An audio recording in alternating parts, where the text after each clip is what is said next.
principā, ja skatītos no biznesa viedokļa, tad tas atpelnīšanās periods, diemžēl, ļoti ilgs. Tas nemirkli nedrīkst būt kaut kādā ietekmē uz dabas daudzveidību. Arvien vairāk un biežāk mēs tādas vētras piedzīvosim. Šobrīd neviens politispēks nepiedāvā daudz maz iedzīgu enerģētikas plānu. Mēs visi runājam par ilgtspēju, bet vai tas praksē pie ilgtspējīgākas ekosistēmas ir novedis? Es teikšu, ka nē. Vai varbūt sabiedrība vienkārši ir nogurusi no biedējošām prognozēm?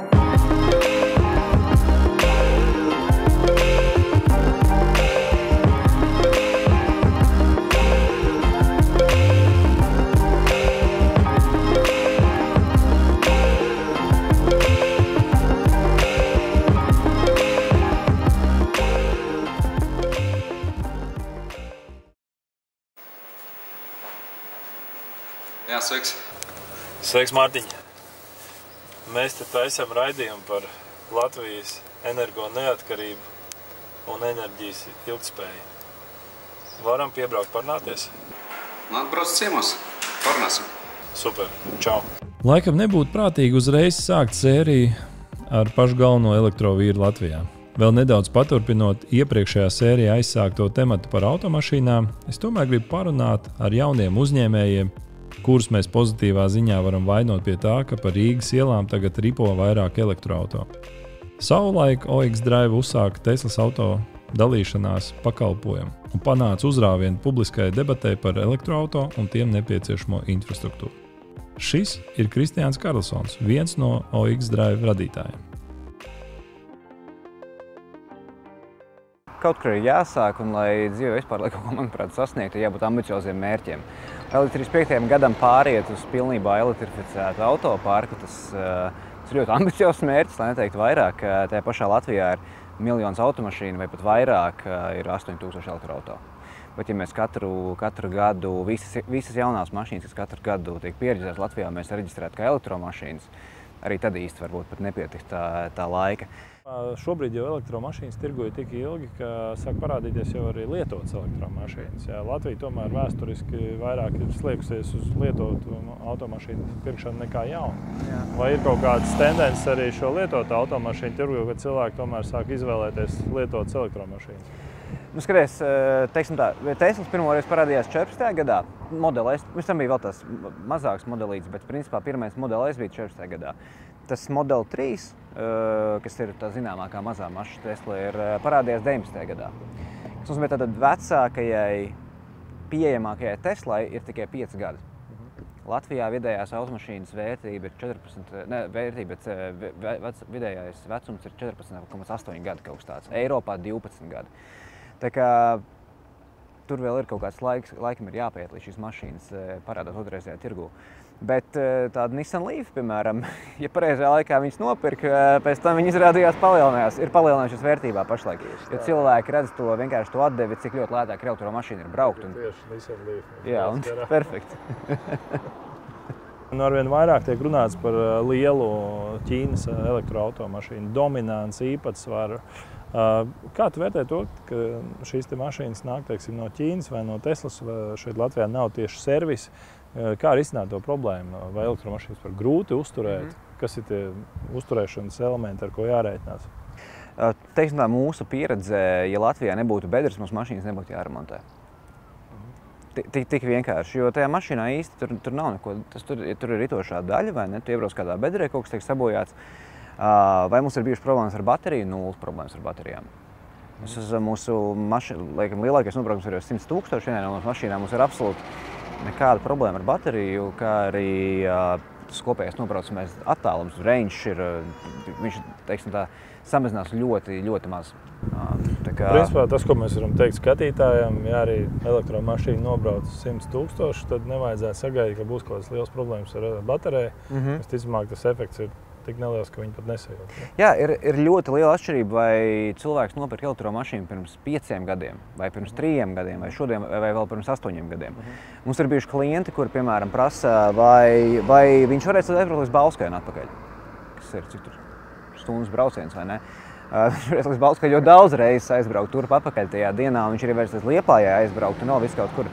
Tikai vispār tie visi jautājumi par to, ka elektromašīnām baterijas saplīst vai arī viņas tur nekalpo ilgi, tie ir ļoti daudz tādi mīti no 10 gadus vecas pagātnes. Viennozīmīgi, es arī esmu cilvēks, kuram ir savu stereotipi, un pirms es iekāpu elektromašīnā, es varēju parakstīties zem visiem šiem stereotipiem, ka tur ir tas, baterija neērta un tā tālāk. Kopš man pieder elektromašīna, es viņu ikdienā arī braukā, jāsaka godīgi. Man ir grūti atrast arguments, kāpēc, lai šodien pirktu jaunu dīzeļu vai benzīnu mašīnu. It īpaši, ja es dzīvoju pilsētvidē, man nav jābrauc lielu attālumu. Man liekas, vēl viens milzīgs mīts ir runājot, vienalga, vai tā būtu Tesla vai Nissans vai Porsche vai Volkswagen, ir uzlādes ātrums. Kā tu vērtē, teiksim, pirmkārt uzlādes pieejamību pilsētā, ārpus pilsētas, šo te laiku, kas ir nepieciešams, lai garākos gabalos uzlādētos, un, protams, arī svarīgs aspekts ir izmaksas. Jo, kā mēs redzam, dažās stacijās varbūt tie 20 centi, citās tie 90 centi par kilovatu. Tas, ja jūs lādējat mājās pa nakti, tad tas nav svarīgi. Mašīna var uzlādēties 11 stundās, ja ir kaut kāda specifiska lādētājs pat pāris cents eiro, viņi var uzlādēties 4 stundās. Ja ir nepieciešamība lādēt mašīnu ļoti ātri, visticamāk jūs to, tāpat cilvēks to nedarīs pa vidu ceļam, jo skaidrs, jūs kaut kur braucat, 40 minūtes lādēties, tas nav interesanti. Ja tas tomēr ir jādara kaut kur pa ceļam, Latvijā to vēl īsti nevar darīt, Amerikā, lielā daļā Rietumē Eiropas valstu, tas stāsts ir apmēram tāds, ja jūs braucat no Rīgas uz Vīni, brauciens ar elektroautomašīnu jums prasīs 1:20 ilgāk. Okay. Bet šī 1:20 tas ir 1:20, ko jūs visticamāk ceļa gabalā pavadīsiet, aiziet uz tualeti vai paēdot. Jāsaka tā, pirmkārt, es ticu tehnoloģiskajam progresam, kas noteikti līdz šim 2035. gadam dos risinājums, kas ļaus ar elektromašīnām braukt 600-700 1000 km, kas arī atrisinās šo te pašu lielāko problēmu, par ko daudzi uztraucās, kā es aizbraukšu uz laukiem, kur es viņu tur lādēšu un tam līdzīgi. Otrs aspekts, kā jebkurai tehnoloģijai, kas attīstās, mēs jau tagad redzam, ka šīs elektromašīnas kļūst pieejamākas un faktiski šī cenu starpība ar iekšdedz dzinēju mašīnu ļoti strauji izlīdzinās. Tas, ko mēs redzam pilsētā, arvien vairāk šīs elektrouzlādes stacijas, arvien vairāk elektromašīnas. Kā tu vērtē elektromašīnu potenciālu Latvijā? Tas ir no tavas skatu. Jā, es, protams, vēroju to. Mēs kā Elektrum būsim viens no līderiem uzlādes staciju nodrošināšanā Baltijas valstīs. Mēs mazliet apsteidzam laiku, jo šobrīd tas elektromašīnu skaits vēl ir nepietiekams, bet es uzskatu, ka šī tehnoloģija tajā brīdī, kad mēs būsim izbūvējuši pietiekami daudz saules un vēja parkus, elektrības cenas nokritīsies un vienkārši tīri no finansiāla ieguvuma daudz cilvēku vienkārši pārslēgsies uz elektromašīnām, jo tur ir pat trešdaļu mazākas apkopes nepieciešams un arī pati uzturēšana tīri elektrības cenas ziņā un tam līdzīgi būs lētāk nekā fosiliem dzinējiem. Līdz ar to es sagaidu, ka ap 28. un 29. gadu varētu būt gan vairāk elektromašīnas pieejams pa pieņemamu cenu un attiecīgi arī lietošana būs lētāk, līdz to tas būs tāds, varētu teikt, bums kaut kādā brīdī. Kā risināt elektromašīnu uzlādes problēmas daudzdzīvokļu namos, kas centrā ir dominējošā tā mājsaimniecības? Tā ir viennozīmīgi pašvaldību problēma, kura vajadzētu pašvaldībām jau šobrīd domāt par to, kā mēs būvējam šos jaunos rajonus vai kā mēs veicam kaut kādu veidu renovācijas un paredzēt, lai šajos stāvlaukumos jau būtu šī iespēja uzlādēt šīs mašīnas publiski. Kad Krievijas armija iebruka Ukrainā, enerģija un tās cena vienā dienā kļuva par apspriestāko tematu presē. Noskaidrojās, ka mūsu enerģētiskā neatkarība nemaz nav tik liela, kā gribētos, un resursi, kas mums saražo elektrību, tomēr ir limitēti un diezgan svārstīgi. Latvenergo lielā mērā šobrīd īsteno plānu, ko droši vien mūsu valstī vajadzēja ieviest jau sen.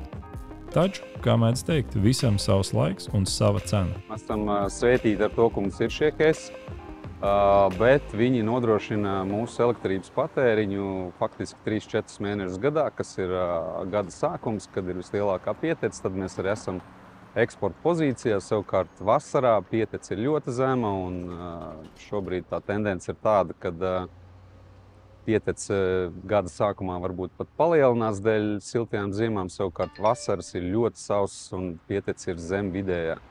Līdz ar to ļoti būtiski paliek Latvijai šī vēja un saules izstrāde, lai kompensētu šos brīžus, kad faktiski lētas zaļas elektrības mums Baltijā nav.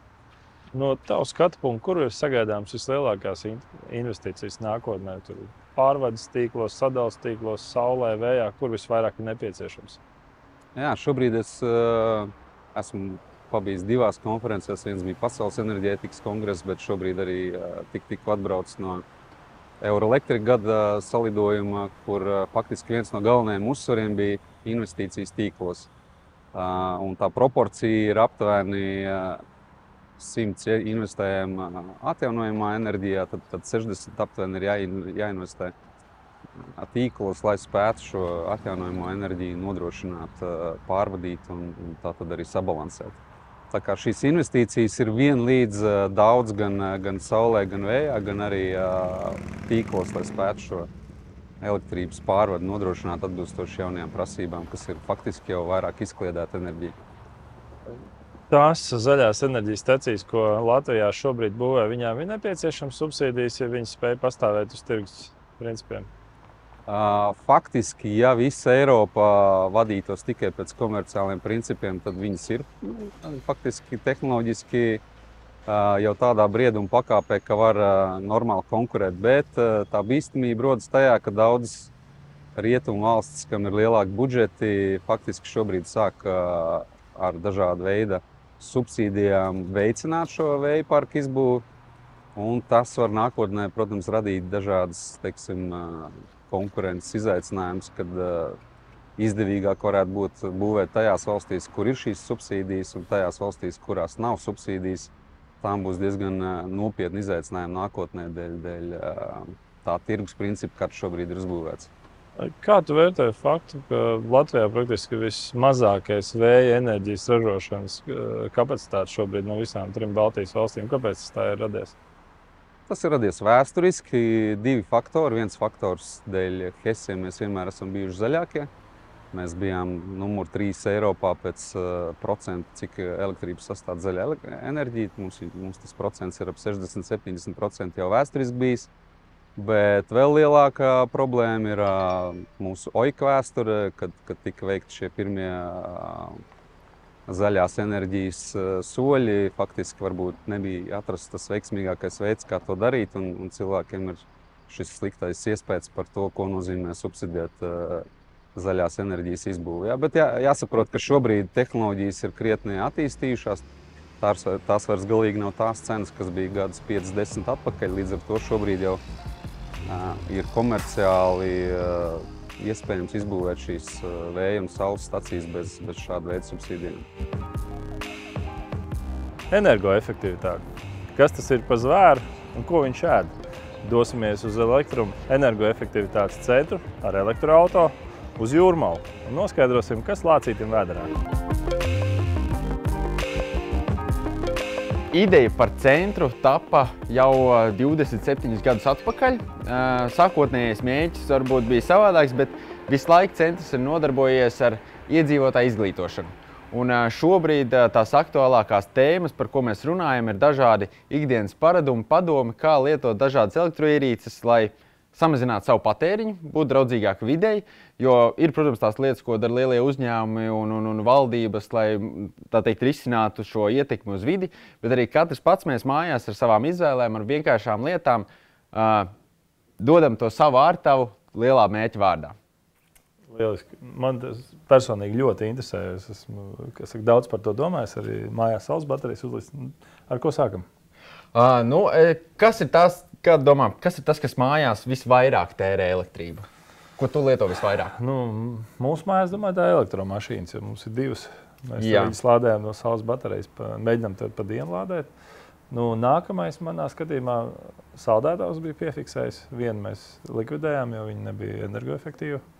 Un es domāju, mūsu mājā droši vien ēst gatavošana, veļas mazgāšana. Jā, pareizi minēji, ir procesi, kas ir daudz energoietilpīgāk nekā citi. Viss, kas ir saistīts ar lielu enerģijas patēriņu, piemēram, kaut kā uzsildīšanu vai dzesēšanu. Un tāpēc lielākie patērētāji mājās parasti ir vai nu sildītāji, vai ierīces, kas kaut ko silda. Piemēram, noteikti daudz mājās mazgā veļu, Un veļas mašīna ir tas piemērs, kad šeit lielākais patēriņš nav tai centrifūgā vai skaļajos procesos, kad noteikti tāpat mazgāšana, bet sākumā tieši ūdens uzsildīšanai. Un attiecīgi, samazinot temperatūru, iespējams ietaupīt daudz vairāk nekā izmantojot īsos ātros režīmus. Tāpēc bieži vien tie režīmi, kas ir ar mazāku temperatūru, viņi ir ilgāki, attiecīgi mazgāšana notiek ilgāk, bet kopējais enerģijas patēriņš ir mazāks nekā tai ātrajos režīmos, kur ir augstāka temperatūra. Veļas mašīnas izmērs arī ietekmē, teiksim, kā domā, ir vērts, piemēram, ņemt, nezinu, tur 10 kg mašīnu vai 6 kg. Labi, šī 11, tur 10. Tas ir vairāk, kāda ir ģimenes paradumi. Vai mēs mazgājam katru dienu mazliet, vai pāris dienās uzkrājam vairāk un tad vienā liela porcija. Jo, ja veļas mašīna ieteicams aizpildīt gan uz šiem 80–90%, un tad attiecīgi no režīma ir režīmi, kuri saka, ka tomēr tajā izmantot mazāk to daudzumu iekšā. Tas ir līdzīgi arī ar leduskapiem. Jāuztur leduskapis ir nepārāk pilns, nepārāk tukšs, lai arī tajā brīdī viņš būtu efektīvs. Cik mājā procentuāli sadalās patēriņš? Tas jautājums, ko man prasīja. Kaut kāda makrodata ir pieejama? Jā, tas ir līdzīgi, kā es teicu, tas ir atkarīgs no reģioniem, kas tiek izmantots apkurei. Jo, ja apkurei izmanto vairāk siltumsūkņus, kā piemēram Skandināvijas valstīs, tad viņiem tas lielākais patēriņš rodas no tām mikroklimām. Latvijā lielākoties tie ir tās ierīces, kas mums ir leduskapis, ūdens tilpuma sildītājs, kas visu laiku ir ieslēgti, visu laiku turpina tērēt. Protams, ja mājās ir aktīvi pavāri, tad noteikti ir cepeškrāsnes, plīts, un tur arī mēs iesakām izmantot indukcijas plītis un arī cepeškrāsnes, kas ir efektīvāks un mazāk patērēs. Un tad, protams, nāk kaut kādas citas jaudīgas elektroierīces, kuras mēs izmantojam ikdienā varbūt īsāku periodu, bet viņas ir daudz jaudīgākas un tas arī ietekmē kopēju patēriņu. Pēdējā laikā arvien biežāk dzird, ka ir kaut kādi tādi slēptie elektrības patērētāji. Kas ir tie populārākie? Kas no sērijas visu laiku stāv rozetē un viņš klusiņā mēt tur, nezinu. Un cik daudz viņi ēd īstenībā? Tas ir tas, ko mēs arī stāstam šeit, ka tas gaidīšanas patēriņš rodas tām elektroierīcēm, kuras mēs neizslēdzam, atstājam ieslēgts, un tās parasti ir ierīces, kuras mēs vai izslēdzam ar pulti, neizraujam no rozetēm, vai viņām iekšā ir kaut kādi procesi, kas notiek visu laiku, un mēs viņus neatslēdzam. Tie ir gan visi ekrāni, tās pašas veļas mašīnas, mikroviņu krāsnes ar kaut kādiem papildus funkcijām, daudz dažādas visas šīs mazās elektroierīces, kas parādās mums mājoklī. Šeit bieži arī tiek pieminēts rūteris interneta, bet ja mums mājās ir drošības sistēma, kameras vai kaut kas tāds, kuram ir vajadzīgs tas internets visu laiku, tad mēs viņu nevaram pieskaitīt pie, jo viņš tiek izmantots. Ja mēs skatāmies uz to patēriņu, kas rodas šai gaidīšanas režīmā, tie var būt pat 10% no kopējā patēriņa. Vēl viens jautājums. Rūpnīcā mums bija kaut kāds tāds projekts, kur mēs likām mērītājs, kas tad mērīja, cik katra iekārta ēda. Mājās arī var uzlikt kaut kādas līdzīgas aparātiņas, kas tev palīdz saprast, cik un kas apēd? Jā, tieši tā. Tas, lai zinātu, kur es mājās patērēju visvairāk, tur var izmantot dažādus šos vai mērītājus enerģijas, kurš tad parāda, cik man tur ir jauda vai patēriņš tajā periodā, kamēr tā iekārta ir bijusi ieslēgta. Vai arī dažādas šīs viedās rozetes, kas gan parādīs tos pašus datus, gan arī pēc tam var apskatīt grafikā jau līdzīgi, kā ir pieejams no sadales tīkla viedā skaitītāji šie dati, tad arī par konkrētu elektroierīci tas būs pieejams. Kurš tāds var nopirkt? Parastā būvmateriāla veikalā, pat lielajos pārtikas veikalos jau viņus var iegādāties. Un ja kādreiz šīs bija daudz lētāks par viedajām rozetēm, tagad tas piedāvājums ir tik plašs, ka tā cena ir gandrīz vienāda, un es teiktu, ka iegādāties viedo ir daudz izdevīgāk nekā vienkārši mērītāji. Mēs daudz runājam par atjaunojumu enerģiju, bet tāpat laikā aizmirstam, ka katrs cilvēks ir enerģijas ražotājs un avots. Statiskās enerģijas izlādes rezultātā ik gadu tiek radīts zaudējumi 5 miljārdu apmērā. Šodien dosimies uz Rīgas Tehnisko universitāti, lai noskaidrotu, vai mēs kādreiz iemācīsimies šo enerģiju izmantot kontrolēti, mūsu vajadzību nodrošināšanai. Šis fenomens ir plaši izplatīts un zināms. Tas ir tad, kad materiāli berzējas un rodas uz virsmas lādiņš, statisks lādiņš uz virsmas rodas. Un mēs to varam novērot ziemā arī, kad mums ir baloni rīvējot pret matiem, kad elektrizējas mati un baloni. Tas ir tas pats efekts, tikai tā kā ir notikusi ierīču miniaturizācija, tad šo efektu jau var apsvērt šī efekta izmantošana enerģijas savākšanā un šādu ierīču, mikroierīču darbināšanai. Līdz ar to nav jāpievada kaut kāds tīkls vai jāizmanto baterija pie katra sensora, bet var jau sākt domāt par autonomām ierīcēm, kuras tad darbinātu šis triboelektrizācijas efekts, kuru mēs ikdienā bieži sastopamies. Rīgas Tehniskās Universitātes Materiāla un virsmas tehnoloģiju institūta direktors profesors Andris Šutka ne tikai māca students, bet veic praktiskus pētījumus un ir starp vadošajiem ekspertiem par šo jomu visā pasaulē. Visa pasaule šobrīd runā par atjaunojamo enerģiju. Jā. Par dažādiem risinājumiem, tur saule, vējš, viļņi, plūsmas un tā tālāk. Kā tev šķiet, šis tavs temats ir kaut kas nākotnē, ko ir iespējams komercializēt, izmantot un kur tas iedarētos mūsu kopējā elektroenerģijas patēriņā?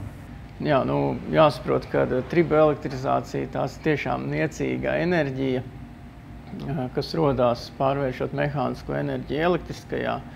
Un tā nebūs nekāds pienesums, lai mainītu kādu būtisku komponentu kaut kādā zaļā enerģijas basēnā. Bet tajā pašā laikā šīs mikroierīces saucamais IoT tīkls, ja, tur ir jau vairāk kā 100 miljardi ierīču tajā tīklā, un katrs tomēr kaut ko patērē, un ja ir katru jāstrādā pienesot tur bateriju vai pievelkot tīklu, tad tas rada gan izmaksas, un arī principā aprēķinās, ka tomēr kaut arī šīs ierīces maz patērē, kad tik lieli ierīču tīkli patiesībā jau patērē 3% no globālās enerģijas patēriņa. Līdz ar to tas īstenībā arī ir tomēr nozīmīgs kaut kādā ziņā globāli.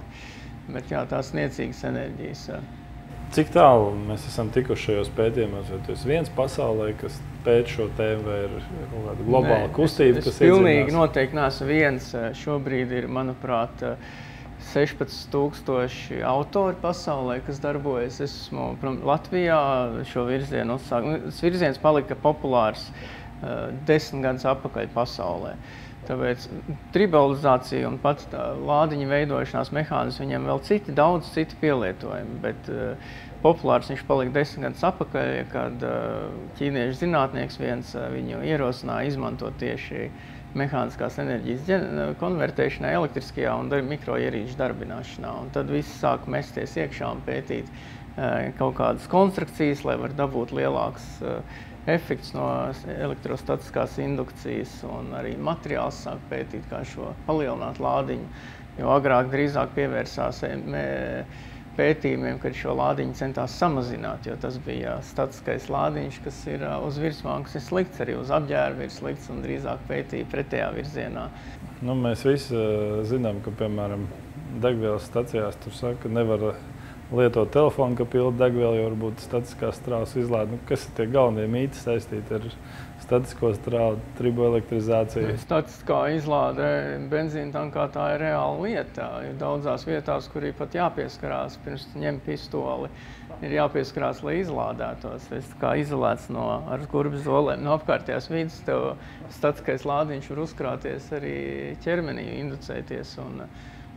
Gan no apģērba, gan no berzes pret zemi un viss pārējā. Ja šis ir un notiek izlāde pie šīs pistoles, tad notiek negadījums. Tas vēl, protams, katru gadu ļoti bieži notiek. Jā. Latvijā arī? Es nezinu, neesmu dzirdējis. Es arī neesmu dzirdējis, tāpēc man vienmēr liekas tāds mīts nedaudz. Nē, es man studentiem slaids lekciju, kur ir gifs, kur aizdegās un visu laiku atkārtojās, kā sievietēs. Viņi vienmēr smējās. Tas gan neaizļauna, bet...